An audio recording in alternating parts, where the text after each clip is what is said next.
you spoke about how many representations you've got and the kind of issues that you would be you would be facing, and that needs to be solved out or ironed out before the Empowered Committee comes up with a final consensus. Looking at that list, what do you think are the biggest issues that would take a lot of time to resolve? You see, there are two parts to this. One part is the government and government's preparedness. That itself is broken into two. Preparedness of states, one at a time, and preparedness of the centre. Now, some states may be way ahead in their IT preparedness. For example, West Bengal has received the highest award for integrated financial management system. Now, I'm not sure how many states have reached the state of integrated financial management system. In West Bengal, not a rupee is spent by the state by check or by cash. So you're saying that as a state, West Bengal is pretty ready to take on GST the moment it comes? I think the internal structure still requires work. For example, directorates, many directorates are there within the state system, whether it is West Bengal or any other state. There is a sales tax, there is a VAT directorate, there is a directorate for example, stamp duty. There is maybe a directorate for entry tax. All these directorates will have to merge into one in every state, which requires a huge administrative process. So it's not the IT preparedness only. As far as centre is concerned, we have a GSTN.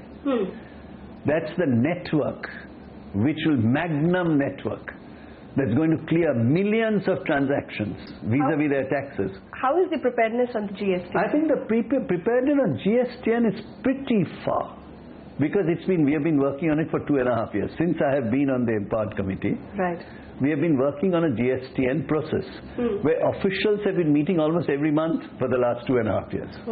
So preparedness for that, and the way that it works is the states will provide approximately 1/4 of the resources.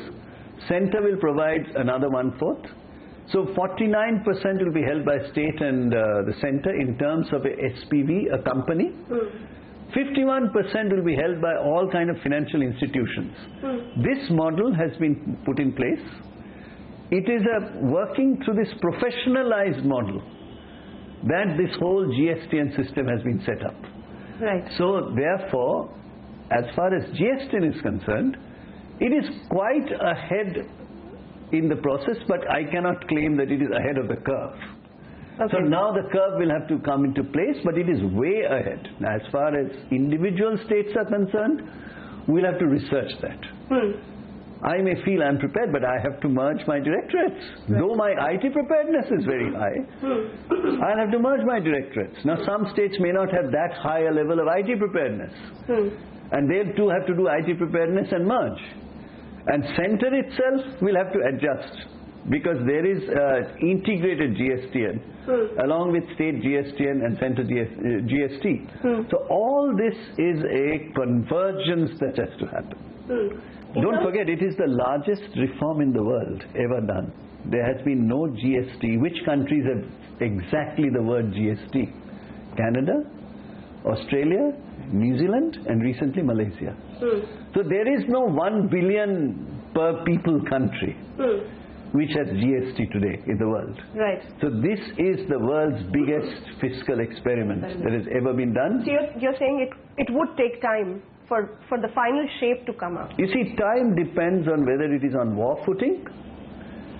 Things take much less intent time. with which it is being carried. It is the intent, the drive, the engagement. So I cannot pre-guess the kind of time. So the other two big contentions, one has been on the compensations and the other has been on the exemptions. How are you preparing as the chair of the Empowered Panel to deal with these two issues? You see, we have received, as I said, thousands and thousands of pages of representations which relate to these issues. The question being asked by industry is, today I have an exemption under the VAT regime. Will that exemption continue? I have an exemption under, let us say, the central excise tax. Will that continue? I may have an exemption on service tax. Will that continue? Because all of these will get merged. So these are questions they have raised. And they have given justifications as to why this exemption should continue. Then there is compensation, whether that will continue. So this is a very important question that GST Council will have to discuss industry by industry as per their representation. So if the exemptions are lowered, would the compensations go up? Well, this is something that we'll have to go into industry by industry at a time, and within industry. You take the automobile industry. So the 5-year period of compensation that has been spoken about. No, that compensation is guaranteed by the Constitution. There is no debate on the compensation of states if they fall short of their revenue. Now, there also your viewers must know, the compensation is based on a trend rate. So last 3 years, I have grown, my tax collection has grown, let us say, by 10%. So this year, it should have grown by 10%. But due to whatever circumstances of a drought or excessive rain, my tax collection has grown only by 6%.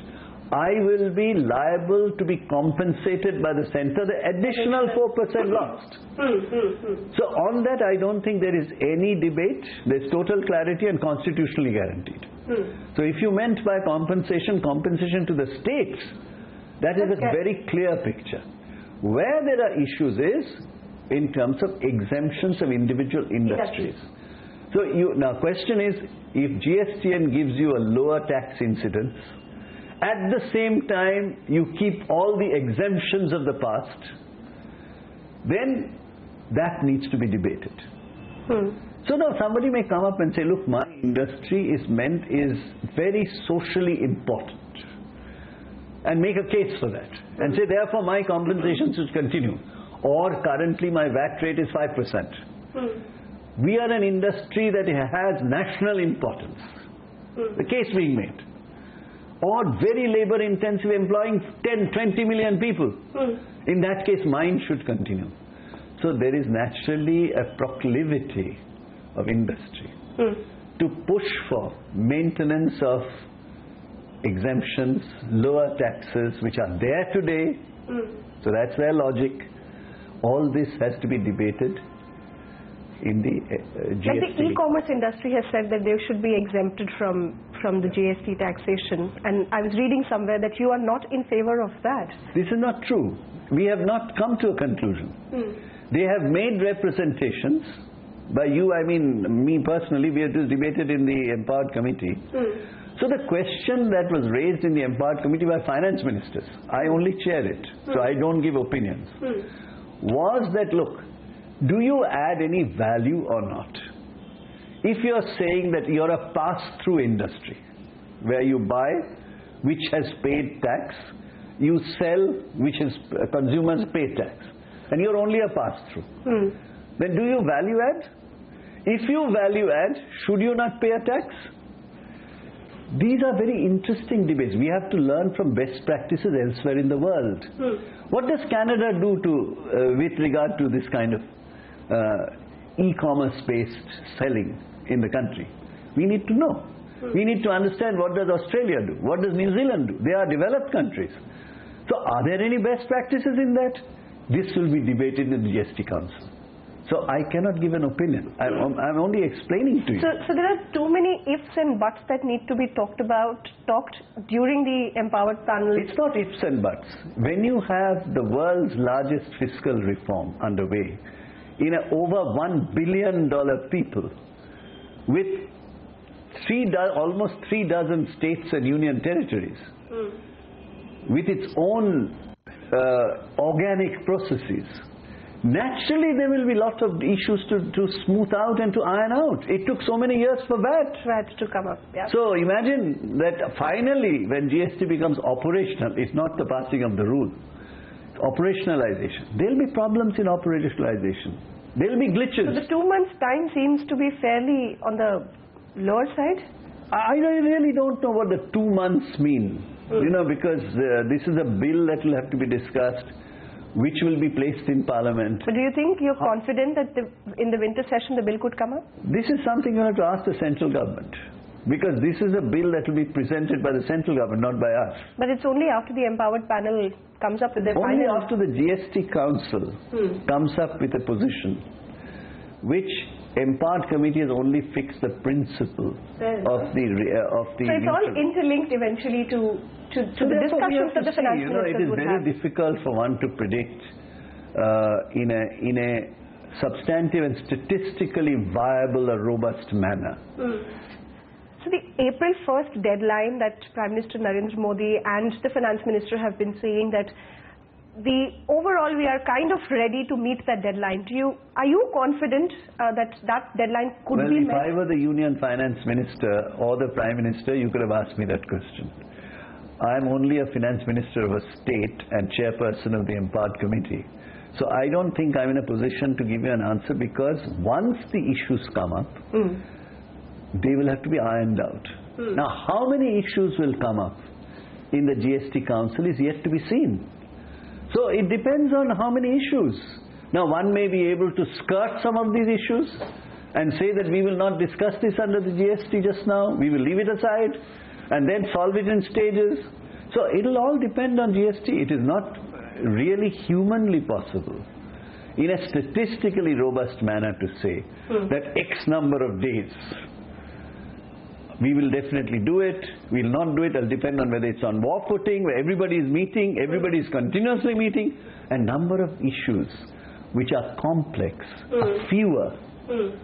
Hasmukh Adhia said we are ahead of the curve as far as the deadline is concerned, so we'll definitely be... I think Hasmukh Adhia ji was probably speaking on GSTN. That's the network. And not the rollout. It is true that in the network we are perhaps pretty much there. Now the rest you will have to ask Hasmukh Adhia. I didn't hear what he said. You'll have to ask him what is it what was in his portfolio when he said this. He will be the secretary of the GST Council. So he will have to face all these challenges and issues. So you'll have to ask him what he meant. But to you, there are too many issues before which we actually hit the highway. I wouldn't say too many issues. For a reform of this magnitude, there are known issues, there are unknown issues. There are clarities and there are surprises. So under these circumstances, once the GST Council unfolds, you'll get a sense of how much of surprises and how much of clarity, how much of known issues, how much of not so known issues. Therefore, one has to move forward. That's the whole idea of momentum, to move forward.